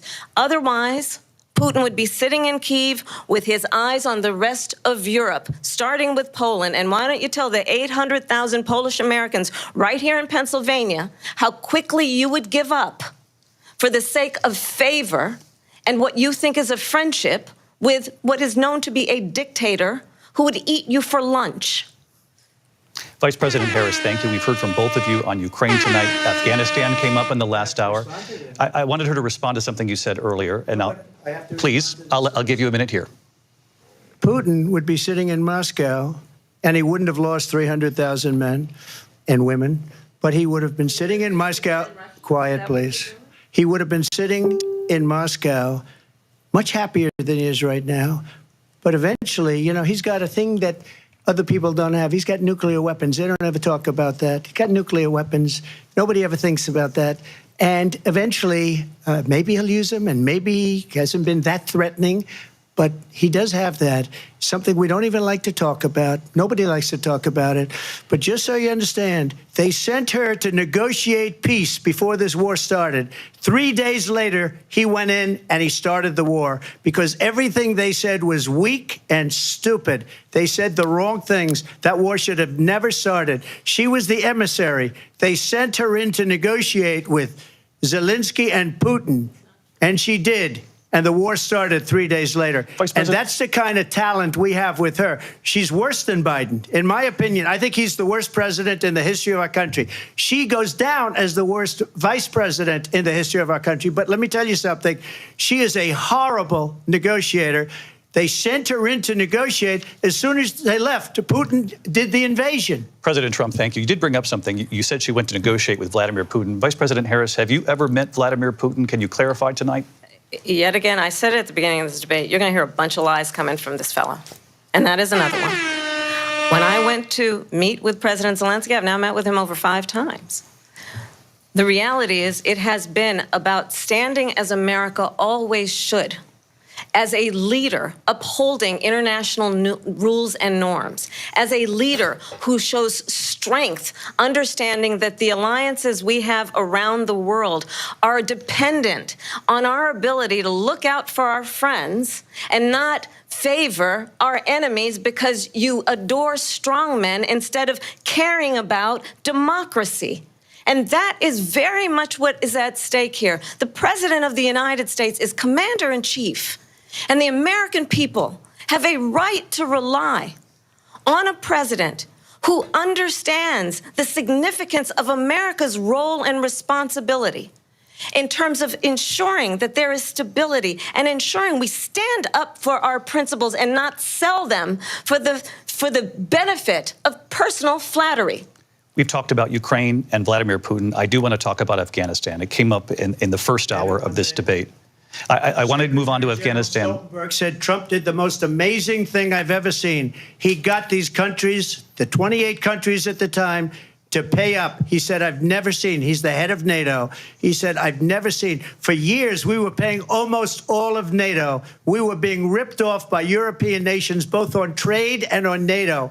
I got them to pay up by saying one of the statements you made before, if you don't pay, we're not going to protect you. President Otherwise, Trump. we would have never gotten it. He said it was one of the most incredible jobs that he's ever seen done. Thank you. I want to turn to Afghanistan. It came up in the first hour of the debate, and we witnessed a poignant moment today on Capitol Hill, honoring the soldiers who died in the chaotic withdrawal from Afghanistan. I do want to ask the Vice President, do you believe you bear any responsibility in the way that withdrawal played out? Well, I will tell you, I agreed with President Biden's decision to pull out of Afghanistan. 4 presidents said they would, and Joe Biden did. And as a result, America's taxpayers are not paying the $300 million a day we were paying for that endless war. And as of today, there is not one member of the United States military who is in active duty in a combat zone in any war zone around the world, the first time this century. But let's understand how we got to where we are. Donald Trump, when he was president, negotiated one of the weakest deals you can imagine. He calls himself a deal maker. Even his national security advisor said it was a weak, terrible deal. And here's how it went down. He bypassed the Afghan government. He negotiated directly with a terrorist organization called the Taliban.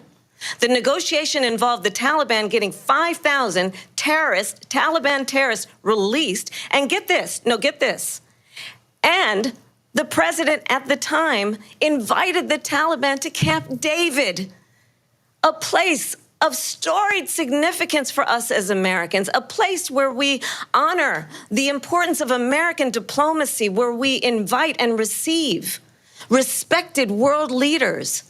And this former president, as president, invited them to Camp David because he does not, again, appreciate the role and responsibility of the President of the United States to be commander-in-chief with a level of respect. And this gets back to the point of how he has consistently disparaged and demeaned members of our military, fallen soldiers, and the work that we must do to uphold the strength and the respect of the United States of America around the world. Vice President Harris, thank you. President Trump, your response to her saying that you began the negotiations with the Taliban. So if you take a look at that period of time, the Taliban was killing our soldiers, a lot of them, with snipers.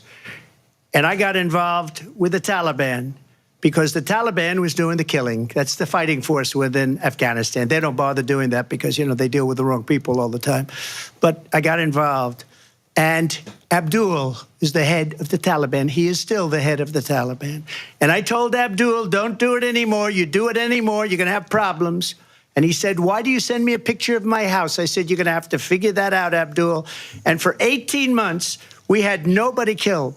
We did have an agreement negotiated by Mike Pompeo. It was a very good agreement. The reason it was good, it was we were getting out. We would have been out faster than them, but we wouldn't have lost the soldiers. We wouldn't have left many Americans behind, and we wouldn't have left $85 billion worth of brand new, beautiful military equipment behind. And just to finish, they blew it. The agreement said you have to do this, and they didn't do it. They didn't do it. The agreement was terminated by us because they didn't do what they were supposed to do. I want to move on. And these people did the worst withdrawal and, in my opinion, the most embarrassing moment in the history of our country. And by the way, that's why Russia attacked Ukraine, because they saw how incompetent she and her boss are. President Trump, thank you. I want to move on now to race and politics in this country. Mr. President, you recently said of Vice President Harris, quote, "I didn't know she was black until a number of years ago when she happened to turn black, and now she wants to be known as black." I want to ask a bigger picture question here tonight. Why do you believe it's appropriate to weigh in on the racial identity of your opponent? I don't, and I don't care. I don't care what she is. I don't care. You make a big deal out of something. I couldn't care less. Whatever she wants to be is okay with me. But those were your words, so I'm asking. I don't know. I mean, all I can say is I read where she was not black, that she put out, and I'll say that. And then I read that she was black, and that's okay. Either one was okay with me. That's up to her. That's up to her. Vice President Harris, your thoughts on this? I think it's, I mean, honestly, I think it's a tragedy that we have someone who wants to be president who has consistently, over the course of his career, attempted to use race to divide the American people. You know, I do believe that the vast majority of us know that we have so much more in common than what separates us, and we don't want this kind of approach that is just constantly trying to divide us, and especially by race. And let's remember how Donald Trump started. He was land, he owned buildings, and he was investigated because he refused to rent property to black families. Let's remember, this is the same individual who took out a full-page ad in the New York Times calling for the execution of 5 young black and Latino boys who were innocent, the Central Park 5. Took out a full-page ad calling for their execution. This is the same individual who spread birther lies about the first black president of the United States. And I think the American people want better than that, want better than this, want someone who understands, as I do, I travel our country. We see in each other a friend. We see in each other a neighbor. We don't want a leader who is constantly trying to have Americans point their fingers at each other. I meet with people all the time who tell me, can we please just have discourse about how we're going to invest in the aspirations and the ambitions and the dreams of the American people? Knowing that regardless of people's color or the language their grandmother speaks, we all have the same dreams and aspirations and want a president who invests in those, not in hate and division. Vice President Harris, thank you. Lindsay? President Trump, this is now your third I'm time. trying to get the video back, guys. This is the most divisive presidency in the history of our country. There's never been anything like it. They're destroying our country, and they come up with things like what she just said. Going back many, many years, when a lot of people, including Mayor Bloomberg, agreed with me on the Central Park 5, they admitted, they said, they pled guilty. And I said, well, if they pled guilty, they badly hurt a person, killed a person ultimately. And if they pled guilty, then they pled, we're not guilty. But this is a person that has to stretch back years, 40, 50 years ago, because there's nothing now. I built one of the greatest economies in the history of the world, and I'm going to build it again. It's going to be bigger, better, and stronger. But they're destroying our economy. They have no idea what a good economy is. Their oil policies, every single policy. And remember this, she is Biden. You know, she's trying to get away from Biden. I don't know the gentleman, she says. She is Biden. The worst inflation we've ever had, a horrible economy because inflation has made it so bad, and she can't get away with that. Thank you. Your time's up. I want to respond to that, though. I want to just respond briefly. Clearly, I am not Joe Biden, and I am certainly not Donald Trump. And what I do offer is a new generation of leadership for our country, one who believes in what is possible, one who brings a sense of optimism about what we can do instead of always disparaging the American people. I believe in what we can do to strengthen our small businesses, which is why I have a plan. Let's talk about our plans and let's compare the plans. I have a plan to give startup businesses $50,000 tax deduction, to pursue their ambitions, their innovation, their ideas, their hard work. I have a plan, $6,000 for young families for the first year of your child's life to help you in that most critical stage of your child's development. I have a plan that is about allowing people to be able to pursue what has been fleeting in terms of the American dream by offering a help with down payment of $25,000 down payment assistance for first-time home buyers. That's the kind of conversation, I believe, David, that people really want tonight, as opposed to a conversation that is constantly about belittling and name-calling.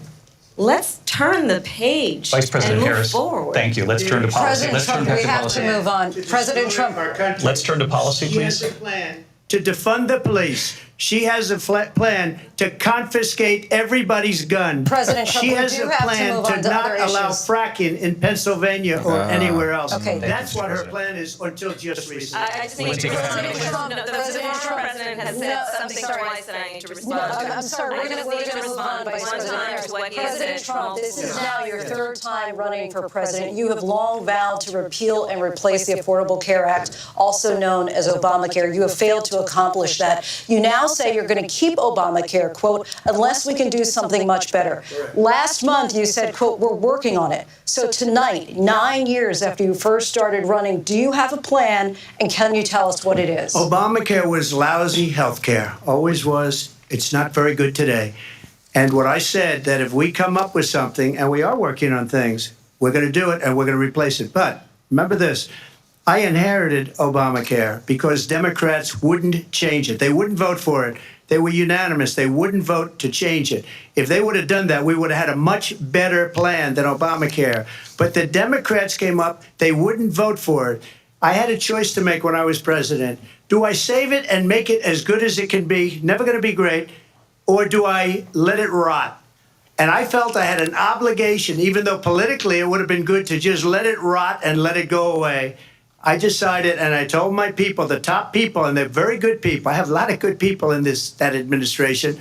We read about the bad ones. We had some real bad ones, too, and so do they. They have really bad ones. The difference is they don't get rid of them. But let me just explain. I had a choice to make. Do I save it and make it as good as it can be, or do I let it rot? And I saved it. I did the right thing. But it's still never going to be great, and it's too expensive for people. And what we will do is we're looking at different plans. If we can come up with a plan that's going to cost our people, our population, less money and be better health care than Obamacare, then I would absolutely do it. But until then, You don't have a I'd better run it plan. as good as it can be run. So just You don't have a yes or no, plan, still but do you not know have a plan. the plan I that you have don't have is concepts better of than a plan. Obamacare plan. I'm not president right now. But if You don't have a we come plan. up with something, I would only change it if we come up with something that's better and less expensive. And there are concepts and options we have to do But do you have a that. plan? And you'll be hearing about it in the not too distant Sorry to be future. Vice redundant. President Harris, in 2017, you supported Bernie Sanders' proposal to do away with private insurance and create a government-run healthcare system. 2 years later, you proposed a plan that included a private insurance option. What is your plan today? Well, first of all, I absolutely support, and over the last 4 years as vice president, private healthcare options. But what we need to do is maintain and grow the Affordable Care Act. But I'll get to that, Lindsay. I just need to respond to a previous point that the former president has made. I've made very clear my position on fracking. And then this business about taking everyone's guns away. Tim Walz and I are both gun owners. We're not taking anybody's guns away. So stop with the continuous lying about this stuff. As it relates to the Affordable Care Act, understand, just look at the history to know where people stand. When Donald Trump was president, 60 times he tried to get rid of the Affordable Care Act. 60 times. I was a senator at the time when I will never forget the early morning hours when it was up for a vote in the United States Senate. And the late, great John McCain, who you have disparaged as being, you don't like him, you said at the time. We need slow because music at this he time. got caught. He was an American hero. The late, great John McCain, I will never forget that night, walked onto the Senate floor and said, no, you don't. No, you don't. No, you don't get rid of the Affordable Care Act. You have no plan. And what the Affordable Care Act has done is eliminate the ability of insurance companies to deny people with pre-existing conditions. I don't have to tell the people watching tonight, you remember what that was like? Remember when an insurance company could deny if a child had asthma, if someone was a breast cancer survivor, if a grandparent had diabetes? And thankfully, as I've been vice president and we over the last 4 years have strengthened the Affordable Care Act, we have allowed for the first time Medicare to negotiate drug prices on behalf of you, the American people. Donald Trump said he was going to allow Medicare to negotiate drug prices. He never did. We did. And now we have capped the cost of insulin at $35 a month. Since I've been vice president, we have capped the cost of prescription medication for seniors at $2,000 a year. And when I am president, we will do that for all people, understanding that the value I bring to this is that access to health care should be a right and not just a privilege of those who can afford it. And the plan has to be to strengthen the Affordable Care Act, not get rid of it. Vice President Harris, in terms of where Donald Trump stands on that. I want to move to an issue that's important for a lot She made a mistake. At number one, John McCain fought Obamacare for 10 years. But it wasn't only him. It were all of the Democrats that kept it going. And you know what? We can do much better than Obamacare, much less money. But she won't improve private insurance for people, private medical insurance. That's another thing she doesn't want to get. People are paying privately for insurance that have worked hard and made money, and they want to have private. She wants everybody to be on government insurance where you wait 6 months for an operation that you need immediately. President Trump, thank you. We have another issue that we'd like to get to that's important for a number of Americans, in particular younger voters, and that's climate change. President Trump, with regard to the environment, you say that we have to have clean air and clean water. Vice President Harris, you call climate change an existential threat. The question to you both tonight is, what would you do to fight climate change? And Vice President Harris, we'll start with you. 1 minute for you each. Well, the former president had said that climate change is a hoax. Yes, he did. And what we know is that it is very real. You ask anyone who lives in a state who has experienced these extreme weather occurrences, who now is either being denied home insurance or it's being jacked up. You ask anybody who has been the victim of what that means in terms of losing their home, having nowhere to go. We know that we can actually deal with this issue. The young people of America care deeply about this issue. And I am proud that as vice president over the last 4 years, we have invested $1 trillion in a clean energy economy, while we have also increased domestic gas production to historic levels. We have created over 800,000 new manufacturing jobs while I have been vice president. We have invested in clean energy to the point that we are opening up factories around the world. Donald Trump said he was going to create manufacturing jobs. He lost manufacturing jobs.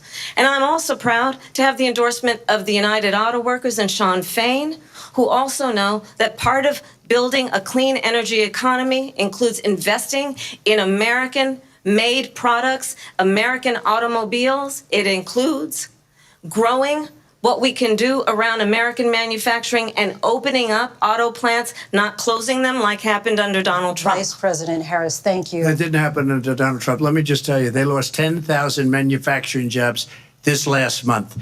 It's going, they're all leaving.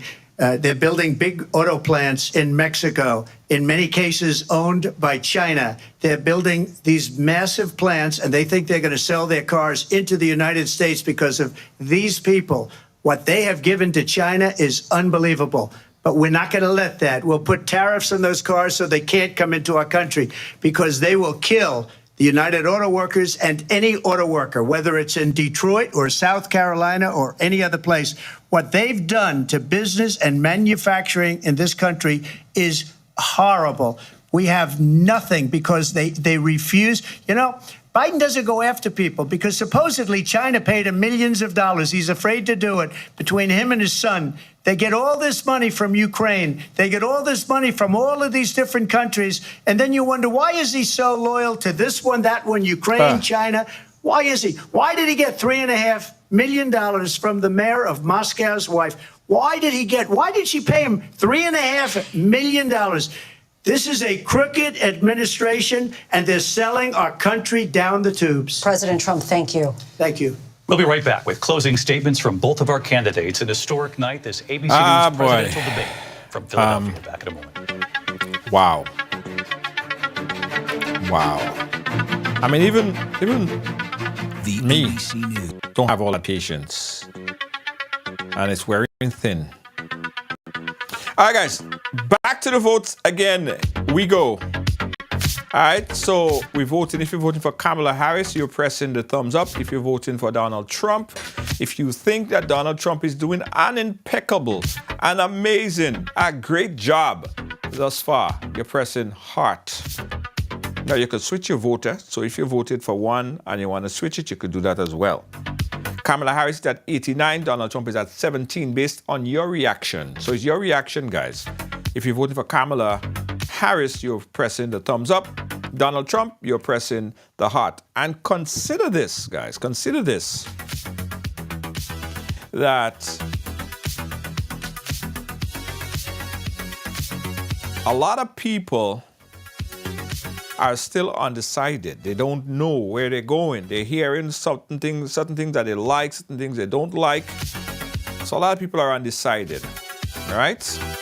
Now, earlier they spoke about John McCain, right? And let me show you guys John McCain, because John McCain came up. Where is the picture with John McCain? Senator John McCain is a Republican. Where's John McCain? Right there, John McCain. So John McCain went up against Obama.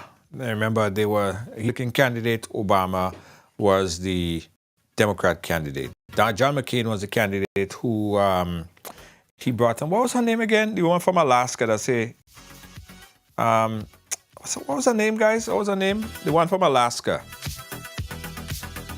And they say she was like a real numbskull. Right, so John McCain, that was his vice president. He decided to elect her, to nominate her, Sarah Palin. That's her name, Sarah Palin. Right, so he decided to make Sarah Palin his vice president pick after he met her one time. But anyway, that's not what I want to talk about. John McCain, Trump said, and the whole of the John McCain family agree and admit that he disrespected John McCain. So as a Republican, the entire family of John McCain is not supporting Donald Trump. Although John McCain and Obama campaign was rough, John McCain was a man of principle, right? So John McCain, guys, and his family, John McCain died recently, well, a few years ago, but his family, his daughter, came out publicly and stated that she is, and the family is not supporting John McCain. John McCain is a POW, was a POW, prisoner of war. And Trump disrespected this man so badly by saying that he's not an honorable POW because he was captured. He wasn't honorably discharged because he was captured. And honorable soldiers don't get captured. Some stupidness like that. But the truth and the fact is, John McCain and his family, his daughter and his son, do not and is not supporting Donald Trump in this election cycle. They was very disrespected. They felt very disrespected. I just saw an interview of the daughter on CNN the other day, and she made it very clear. Also, there is this Dick Cheney. You guys know Dick Cheney, former vice president. So I'll get a picture of Dick Cheney. Dick Cheney and his daughter. Now, you don't get more Republican than Dick Cheney, by the way. Dick Cheney is a Republican to the core. Dick Cheney is not supporting Donald Trump. But that's not all. Almost all of the former, put up Dick Cheney picture there. That's Dick Cheney right there, former vice president. He is not in support of Donald Trump. He said he's a threat to democracy.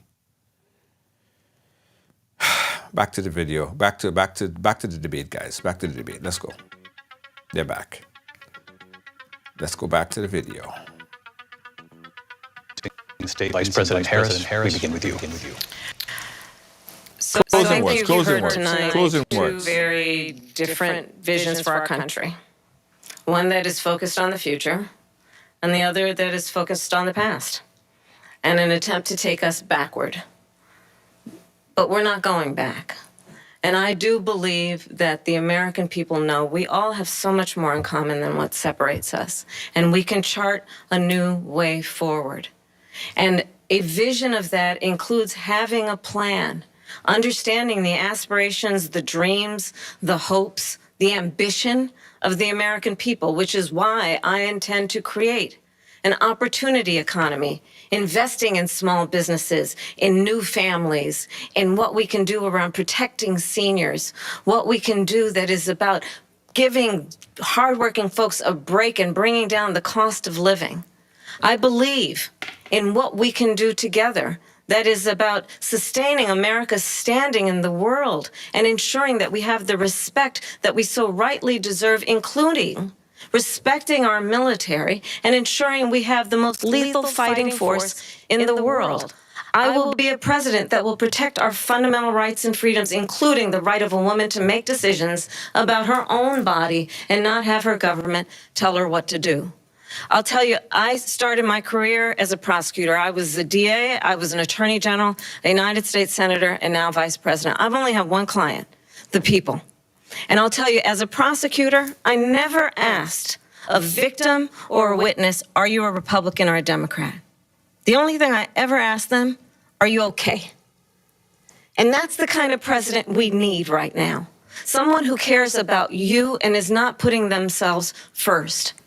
I intend to be a president for all Americans and focus on what we can do over the next 10 and 20 years to build back up our country by investing right now in you, the American people. Vice President Harris, thank you. President Trump? So she just started by saying she's going to do this, she's going to do that, she's going to do all these wonderful things. Why hasn't she done it? She's been there for 3.5 years. They've had 3.5 years to fix the border. They've had 3.5 years to create jobs and all the things we talked about. Why hasn't she done it? She should leave right now, go down to that beautiful White House, go to the Capitol, get everyone together and do the things you want to do, but you haven't done it and you won't do it because you believe in things that the American people don't believe in.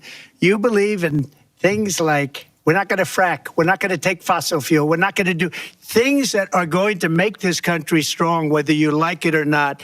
Germany tried that, and within 1 year, they were back to building normal energy plants. We're not ready for it. We can't sacrifice our country for the sake of bad vision. But I just ask one simple question. Why didn't she do it? We're a failing nation. We're a nation that's in serious decline. We're being laughed at all over the world. All over the world, they're laughed. I know the leaders very well. They're coming to see me. They call me. We're laughed at all over the world. They don't understand what happened to us as a nation. We're not a leader. We don't have any idea what's going on. We have wars going on in the Middle East. We have wars going on with Russia and Ukraine. We're going to end up in a third world war, and it'll be a war like no other because of nuclear weapons, the power of weaponry. I rebuilt our entire military. She gave a lot of it away to the Taliban. She gave it to Afghanistan. What these people have done to our country, and maybe toughest of all, is allowing millions of people to come into our country. Many of them are criminals, and they're destroying our country. The worst president, the worst vice president in the history of our country. President Trump, thank you. And that is our ABC.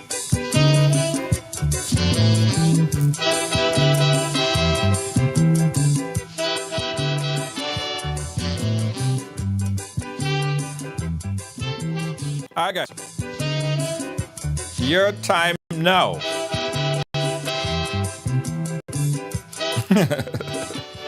Okay, guys, so let's vote. Time to vote.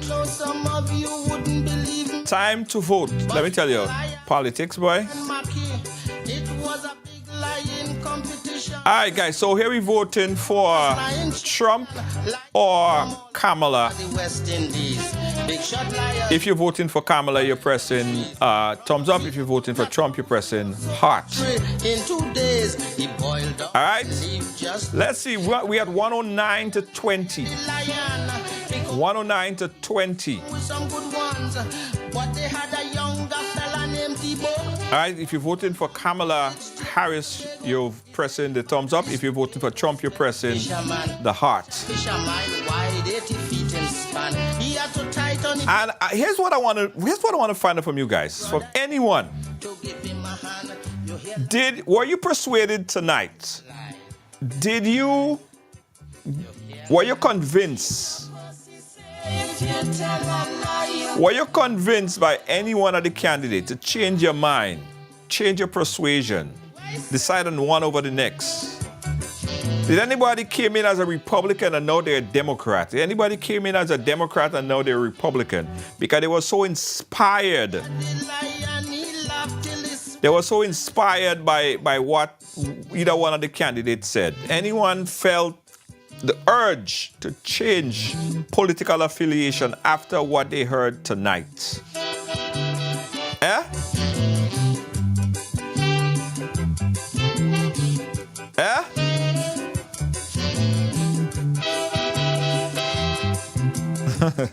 $115 to 19, guys. $115 to 119 to 19. Sorry. You wouldn't believe me, but if a lie asked me good friend Mackie, it was a big lying competition to see who they were. Ah boy, yeah, that was something else, eh? That was something else.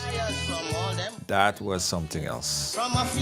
Again, if you're voting for Kamala Harris, you're pressing the thumbs up. If you're voting for Donald Trump, you're pressing the heart. All right? Hey, Tony Noel, Guyana, stand up. What are you doing, Guyana? Pick up yourself.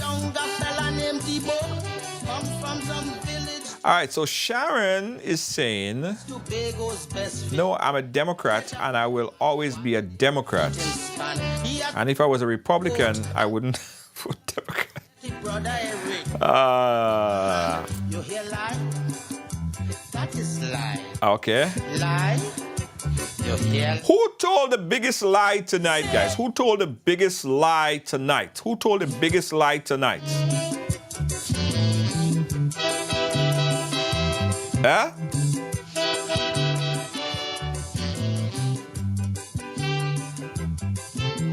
Who told the biggest lie tonight?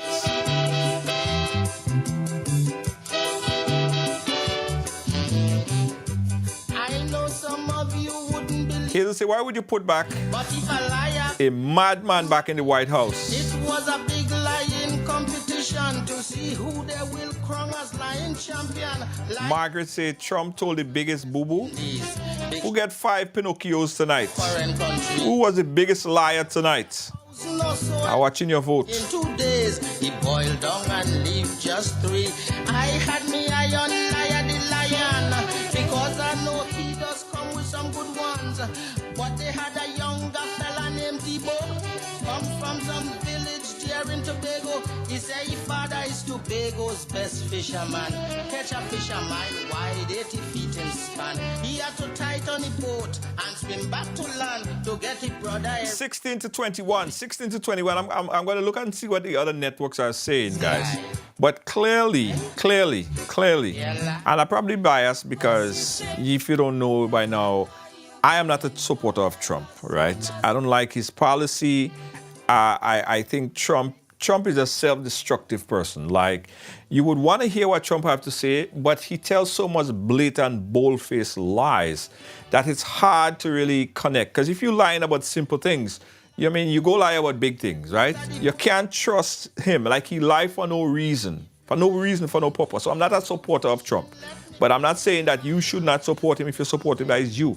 I ain't telling who you should support and don't support. Me personally, that is for me, when I go into vote, and I'm a registered Democrat, and I voted last election cycle, I'm going to vote again this election cycle. I'm not a fan of the man. But still, you're listening because you want to hear if there is something that could persuade you, left or right. But I did not hear nothing. No policy, there is nothing that persuade me. Or I don't know, probably I was not seeing it from the lens of being persuaded anyway. But there is nothing that I believe is tangible or was tangible to tell anyone, you know what, I am going to vote for this guy because I like what he said. Yeah? There is nothing. He is, again, who you like is who you like. I can't change who you like or who you're voting for. Me, I know I stand for what I support, and that's what I support. He don't have a policy, and the big turnoff is he tries so desperately hard to overturn Obamacare, and he always say that he have a plan. He never proposed a plan, but he's saying that the plan he's going to propose is going to be better than Obamacare. But where is your plan that is better than Obamacare? Until he just decides that he can't, you know what, forget about it. I don't have a plan. I can't come up with a plan. Let's just leave Obamacare there. The truth and the fact about it is the reason why he wants to kill Obamacare is because of the man.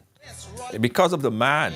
Trump spent years, guys, just trying to take down everything that Obama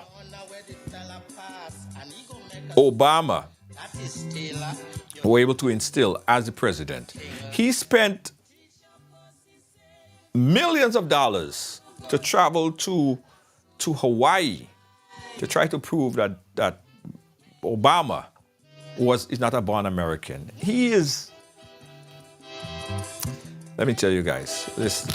Me, I live here in the United States, and I know what we even went through. Remember when Trump said during COVID, that man he handled COVID the worst of anybody could handle COVID. Remember when he said that probably you could drink dishwashing liquid or some kind of crazy, to wash out your inside from if you have COVID. No, listen to me. This man is a madman. And as Obama said, that man is a jackass. Like, seriously. Yeah, bleach. Where he said you could drink bleach. And he was serious. He wasn't joking. The man said it with a straight face. Or maybe you could drink bleach, right? You could drink bleach to wash out your inside. And let me tell you, the people who made bleach had to put out a disclaimer on Twitter saying, please, people, don't drink bleach. Clorox, don't drink it. Don't drink it. They had to put out a disclaimer to tell people to do not consume this because they would die. And he had no idea. He had no idea about dealing with COVID. He had no plan for dealing with COVID. He had no plan on distribution of the vaccine. He had no plan. They should call him No Plan Trump. You know what I mean? And he's back again. And he's still up to this day, right? He's still up to this day. He lost 60-something case in court. And he's still up to the day, still think that he won. So nobody could beat him. Nobody could beat him. Nobody could beat Trump. If you beat Trump, then no. You're wrong. Yeah? Nobody could beat Trump. And his enablers, those Republicans, they're enabling him because a lot of them know better. But they continue to enable him, to stoke him on. If you lost, you lost. Sometime you enter a race, you lost. Imagine Kirani James or some athlete going to run a race and they're fighting up for 5 years saying they didn't lose the race after they lost the race. You just have to move on. But the man, up to a day like today, he's going to a second election run and he still don't believe he lost. Started a whole riot inside in the Capitol. Have his people go and ramshack, kill people, go and, you know what I mean? All of them need to be locked up. And some of them are locked up. He instigated the thing, They went in and they're in jail and he's out. All right, guys. So we're gonna anyway. The votes. 117 to 21. 117 to 21. I'm gonna give you guys an update and see what the other networks are saying. But clearly, Kamala came out very strong. I think people was looking at her in terms of national security. Does she have what it takes to deal with national security, Israel? And Kamala's husband is a Jew. So when he said that she don't like Israel and she don't like Jewish people, her husband is a Jewish man. Crazy. Crazy. I don't understand it, guys. I really don't understand it. Anyway, we're gonna see what the other networks are saying in reference to that. But that's what we're saying. So 117, clearly Kamala did an outstanding job based on our viewership here. So 117 to 21. And yeah, Trump came with the same old Trump. Yeah, he just came with the same old Trump. Nothing changed. Nothing changed. Anyway, guys, I gotta run. I'll keep you guys updated tomorrow on what the other networks are saying. Good night.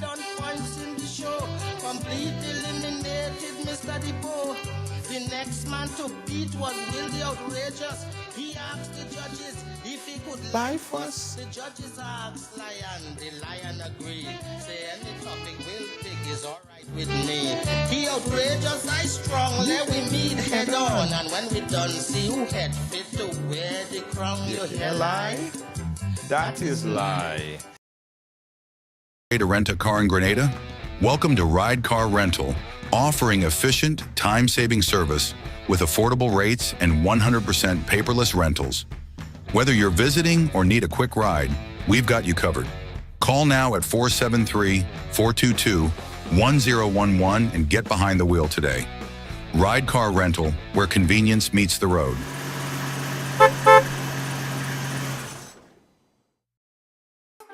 Pick yourself up with Ride Rent a e-bike today and take advantage of the smartest and coolest way to get around.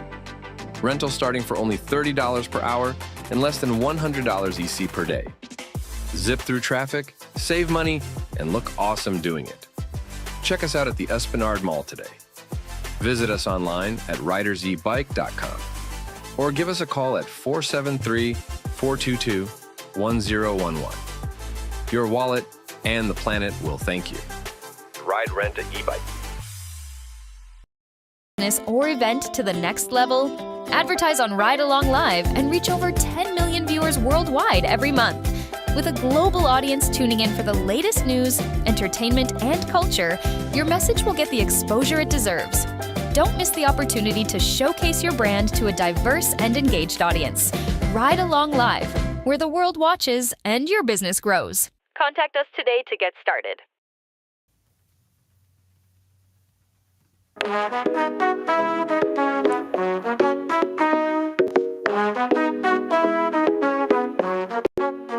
Ride along live, worldwide. Feel the beat, feel the vibe. Amazing host leading the ride. Power to the people, we shine. Giving fans what they need. Caribbean spirit, let's succeed. Every show with a good deed. Together we plant the seed. Ride along, join the dance, let's sing the song. From island to island strong, with the host, we belong.